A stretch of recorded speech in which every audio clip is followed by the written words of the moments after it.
Gabriel's point of view. Sa huli ay tumayo na ako habang pinagmamasdan si Ashley, na nahihirapan ng huminga dahil sa pag-iyak. Hindi ko kayang makita siyang ganito. Bukod doon ay hindi ko rin kayang marinig ang mga sinasabi niya laban sa akin. Sir, wala pong nagbubukas ng kwarto niyo. Hindi ko pa rin naman po nakikita si ma'am na bumaba. Sabi sa akin ni Michelle. Nandito kasi ako ngayon sa office ko rito sa mansyon at may hinahanap akong files. Tinatawag na kasi kami ni Manang Trining para mananghalian at walang nakuhang sagot si Michelle kay Ashley. Baka natutulog, Michelle. Sagot ko naman. Umiling ka agad ito. Sigurado po ako sir na magigising si ma'am sa katok ko dahil halos 5 minuto po akong katok ng katok sa pinto ng kwarto niyo. Baka naman naliligo kaya hindi ka marinig. Hayaan mo't ako na ang tatawag sa kanya. Sige na, susunod na kami. Tumango ito at umalis na. Nang makita ko ang files na hinahanap ko ay nilagay ko ito sa drawer na nasa ilalim ng mesa ko bago ako umalis. Mamaya ko na babasahin pagkakain ng lunch. Ashley, I call her while knocking on the door. Nakailang katok na ako pero wala pa ring sumasagot. Baka naman bumaba na. Pero bakit naman niya inilak ang pinto? Kumatok pa ako ng marami at malalakas pero wala talagang nagbukas. Kaya bumaba na ako sa pag-aakalang naroon siya. Wala po sir sa garden at garahe. Hindi rin naman po siya lumabas ng gate dahil hindi naman po siya nagawi roon. Imporma ni Mang Ariel. Tumayo na ulit ako para puntahan siya sa kwarto. Habang paakyat pa lang ako ng hagdan ay nakaramdam na ako ng kakaiba. Ganitong-ganito ang naramdaman ko nung minsang uminom siya ng maraming gamot. 1 linggo na ang nakakalipas. Ashley, open the door. Malakas kong sabi para siguradong marinig niya kung naliligo man siya o nasa walk-in closet niya. Ilang kalampag na naman ang ginawa ko pero wala pa ring nagbubukas ng pinto. Dali-dali akong pumunta sa office ko para kunin ang spare key ng kwarto namin. Halos takbuhin ko na ang daan ng kwarto namin para mabuksan ko na agad. May hindi ako magandang kutob. Ashley. Tawag ko sa kanya sa loob ng kwarto. Pero hindi ko siya nakita sa kama. Nakabukas din ang banyo at wala siya ron. Sinilip ko rin ang walk-in closet at wala rin siya ron. Pinuntahan ko kaagad ang balcony ng kwarto namin na madalas niyang tambayan. Naabutan ko siya ron na may itinatali. Imposibleng hindi niya ako naririnig sa labas kanina. Hindi ako kumikibo habang lumalapit sa kanya. Pinagmamasdan ko lang ang asawa ko na sobrang abala sa ginagawa niya. Tinakbo ko kaagad ang distansya namin nang makita ko na itinali niya ang lubid sa katawan niya at sa kabilang dulo sa harang ng balcony. Ashley, what are you doing? Takot na sabi ko habang tinatanggal ang tali na nasa parteng bahagi ng katawan niya. Pero ayaw niyang tanggalin iyon. Nakatingin lamang siya sa kawalan habang nanlalaban pa rin sa akin. Namumula na ang leeg niya at lalo pang humigpit ng makipag-agawan ako. Parang wala lang sa kanya at parang hindi man lang siya nasasaktan. Napansin ko rin na madalas na siyang nakatulala at parang laging wala sa sarili simula nang makauwi kami mula sa ospital nung nawala ang anak namin. Kagagaling lang din namin sa ospital nung nakaraang linggo dahil sa dami ng gamot na ininom niya nang maabutan ko sa banyo. Takot din ako noon at hindi ko alam ang gagawin ko. Buti na lang at naagapan siya sa ospital. Isa yon sa mga rason kaya hindi pa rin ako pumapasok sa trabaho dahil walang magbabantay sa kanya. Kagaya ngayon, nag-attempt na naman siya na tapusin ang sarili niya. Stop hurting yourself, Ashley. It breaks my heart. Naluluha kong sabi sa kanya nang tuluyan ko nang matanggal ang lubid. Pinatingala ko siya at grabing pamumula ang inabot niya. Naiisip ko pa lang na maaabutan siya sa tagpong hindi ko nais isipin, ay nanginginig na ako sa takot. Inalalayan ko siya papunta sa kama, at buti na lang at hindi na ako nahirapan. Tinawagan ko sandali sila Manang gamit ang telepono, nakatabi ng lampshade, para magpadala ng pagkain at tubig. Hindi rin nagtagal ay may daladala na sina Judy at Michelle ng mga pagkain namin. Mabilis akong pumunta sa harap ni Ashley para mapakain ko na siya. Tulala na naman siya at madalang ko nang makita na pasadahan niya ako ng tingin. Ano bang nangyayari sa'yo? Bakit ka nagkakaganyan? Kung may problema ka, nandito naman ako. Pwede mong sabihin sa akin. Sabi ko sabay subo ng pagkain sa kanya. Tinanggap naman niya kaagad ito. Gusto mo ba na tawagan ko ang mommy mo? Hindi naman siya sumagot pero nakita ko ang paglandas ng luha sa mga mata niya. Shh, don't cry. Sabay punas ko sa luha niya. Hindi na niya tinanggap ang sunod kong binigay na pagkain sa kanya at humiga na siya sa kama. Inalalayan ko naman siyang makahiga at naayos ko na ang mga unan niya. Nang may makapa akong isang matigas na bagay sa ilalim ng unan niya. Pasimple ko itong kinuha at halos matigilan ako nang makita ko ang isang matulis na bagay. Hindi ko naisip na magagawa ni Ashley na ilagay ito sa ilalim ng unan niya. Pinasadahan ko naman siya ng tingin na ngayon ay mahimbing na agad ang tulog. Saka ko kinuha ang matulis na bagay para putulin naman ang lubid na nakatali sa balcony. Bakit ikaw ang gumagawa niyan? Nasaan si Ashley? Bungad ko kay Michelle na nagbubukas ng sprinkler sa garden. Ayaw po ata ni ma'am kasi po nung tinanong ko siya, hindi naman po siya sumagot. Nasaan ba siya?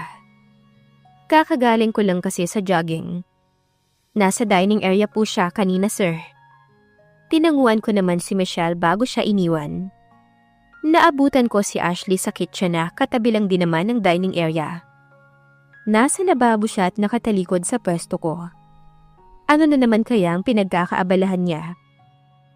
Tahimik akong lumapit sa kanya at pasimple kong tinignan ang ginagawa niya. Nakita ko na naman na may hawak siyang isa na namang matulis na bagay. Tinawag ko siya para makuha ang atensyon niya.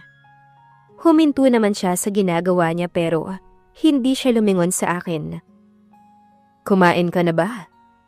Paglilibang ko sa kanya at tuluyan ko ng inagawang matulis na bagay na yon. Halika, sabay na tayo. Sabay akay ko sa kanya paupo sa dining table. Ako na rin ang naghain ng mga breakfast namin. Tahimik lang kami habang kumakain. Ako naman ay mayat maya siyang pinagmamasdan dahil inoobserbahan ko ang kilos niya. May kakaiba sa mga ikinikilos ni Ashley at hindi ko alam kung ano. Pagkatapos naming kumain ay umakyat na kami sa taas. Siya ay dumiretso sa banyo habang ako naman ay sa balcony para tawagan ang sekretary ko. Jake, please look for a great psychologist. Sige po, sir. Maghahanap na rin po ako ngayon mismo. Good. Kitang-kita ko ang pagkunot ng noo ng kapatid ko sa mga kwento ko tungkol sa nangyayari kay Ashley. Naikwento ko kasi sa kanya ang ginawa nitong pagtatangka sa buhay niya nitong mga nakaraang araw. Seryoso ba yan, kuya? Tila hindi kumbinsido ang kapatid ko sa mga sinabi ko. Bakit ko namang gagawing biro ang ganon ha, Rose? Kuya, hindi kaya depressed si Ate Ashley? Kung ipatingin mo na kaya siya sa doktor. Nagpahanap na nga ako ng sekretary ko ng psychologist para matignan siya. Natatakot ako sa mga susunod pa niyang magagawa sa sarili niya. Kung gusto mo, dito muna ako sa inyo tumira pansamantala para mabantayan ko si Ate Ashley kung sakaling mawala ka saglit. Presenta niya. Alam mo dapat nga na rito ka na tumira talaga. Malaki naman tong bahay ko para na rin mabantayan at makasama na kita ulit. Ayoko, nahihiya ako. At saka may tirahan naman ako. Mas maganda kung wala ko rito. Kasi baka mas i-prioritize pa ako ni Ate Ashley kaysa sa'yo eh. Pangaalas ka niya. Para kang ewan, bakit ka naman mahihiya? Kung ayaw mo rito ay doon ka kay Daddy. Malungkot yun dahil walang kasama. Sigurado akong matutuwa yun kapag nagpakita ka sa kanya. Hanggang ngayon kasi ay wala pang kaalam-alam si Daddy na buhay si Rose. I like that idea. Pero saka na kapag ayos na ang lahat. Ayokong magulo ang misyon ni Kuya Daniel. Mas iniisip mo pa ang lalaking yun kaysa sa amin? Nagtatampo kong sabi. Hindi naman sa ganun, Kuya Gabriel. Ang akin lang ay ayoko nang mas mapatagal pa ang misyon nila. Kapag kasi nangyari yun, mas matagal din akong magtatago. Mas mabuti kung susunod muna ako. Huminga ako ng malalim. Naiintindihan ko naman ang sitwasyon ni Rose. At wala naman akong masasabi ron. Naipaliwanag naman na sa aking mabuti ni Rose simula una hanggang huli. Kung ano ang nangyari. Kung bakit nawala siya ng ilang taon. Hindi ko rin naman siya masisi kung bakit nangyari sa kanya yon. Dahil masyado pa siyang bata nun. At madali pa siyang pasunurin. Buti na lang talaga at maganda ang buhay na ibinigay sa kanya ng Daniel na yon. Kung hindi ay lagot talaga sa akin yon. Teka, nasaan ba si Ate Ashley? Sabay hanap niya kay Ashley sa paligid. Nandito kasi kami sa sala nakaupo. At kakatapos ko lang mag-breakfast.